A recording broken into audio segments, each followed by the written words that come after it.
In the previous videos in this sequence, we've been focusing on the right of an individual healthcare provider to refuse to participate in actions that she finds morally objectionable. We're now going to consider whether institutions like hospitals have a similar right not to provide certain medical services on the grounds that they conflict with the hospital's mission or aims. This issue arises perhaps most often in the context of religiously affiliated institutions, particularly Catholic hospitals, clinics, and long-term care facilities.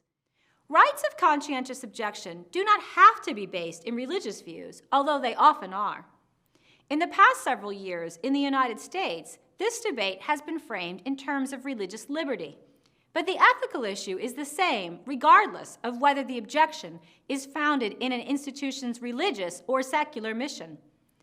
The underlying issue is the extent to which institutions, like individuals, have a moral right to set the parameters in which they carry out their work. Individual rights and institutional rights may look similar on the surface, but there are some important differences. When we think of very fundamental rights, like a right to free speech or free exercise of religion, we are usually thinking of those as human rights, rights that we have just in virtue of being human beings. We don't have to earn them, and in the case of some of the most central rights, we also can't waive them or give them up. But institutions do not have inalienable rights in virtue of their natures. Whatever rights it makes sense to ascribe to institutions like hospitals have to be justified in terms of the role and function of those institutions in our society. The extent of a Catholic healthcare facility's right to operate in accordance with its moral principles is an extremely important issue, both in the United States and around the globe. The Catholic Church manages over 1/4 of the world's healthcare facilities.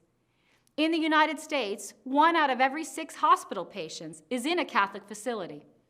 If the Catholic Church were to withdraw from the current world of healthcare, it would be a disaster.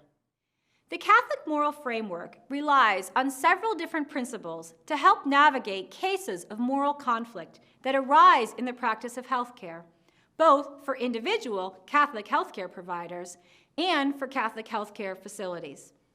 One of these principles, the principle of cooperation, is especially relevant here.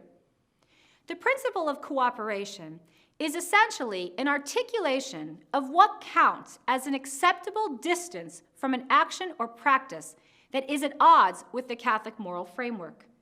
How much assistance or support can a hospital provide without becoming complicit in something it regards as morally objectionable? The details of the principle are quite complicated, but the primary distinction is between formal and material cooperation. You are engaging in formal cooperation with another's action or project when you not only help him accomplish it, but you also share his aim or intention in accomplishing it.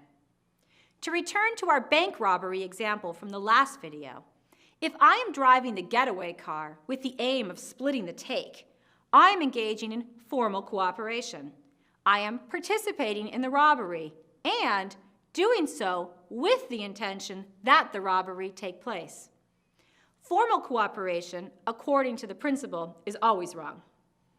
But there are many cases where we do something that benefits someone else without that being the aim. When I spend money at the local supermarket, I am helping to keep it in business. But that may not be my intention in spending money there. Maybe my aim is just to get my groceries at a convenient location. Likewise, if I am driving a cab that the bank robber has hailed to get to the bank, I am doing something that helps him rob the bank. But if I'm just getting paid my usual fare and not getting any of the loot, then I'm not sharing the robber's aim. I'm just doing my job as a cab driver. This kind of participation in someone's action is called material cooperation. Whether it is wrong depends a great deal on the circumstances. How important is my help to the success of the action? Is it central or peripheral? Am I being coerced? What reasonable alternatives do I have? What are my other moral duties? Catholic hospitals would ordinarily bar the performance of procedures like abortions, as well as any actions that would count as formal cooperation with an abortion. But it might well arrange a patient's transfer to another facility on the grounds that it would count as permissible material cooperation, particularly if the patient's health depends on it. Different Catholic hospitals work out the details of this principle in different ways. Of course, not everyone thinks that it's acceptable for a hospital to exercise a right of conscientious refusal at all. Hospitals, even when they are privately owned, are vital social resources. One cannot always just take one's medical emergency somewhere else, the way one can take one's grocery business somewhere else. If a Catholic hospital is the only option, patients may feel as though their own autonomy rights are being violated by the hospital's policies. Still, it's not easy to come up with an argument that supports forcing Catholic hospitals, or any private hospital for that matter, to offer services that they believe are morally wrong just because patients want them. But we might think that Catholic hospitals at least owe it to those patients to make their guidelines as clear as possible so that patients can make their decisions accordingly. We've reached the end of our video discussions of provider autonomy. No doubt you have many ideas and opinions about the subjects we've covered. I hope you'll continue the conversation in the course's discussion boards.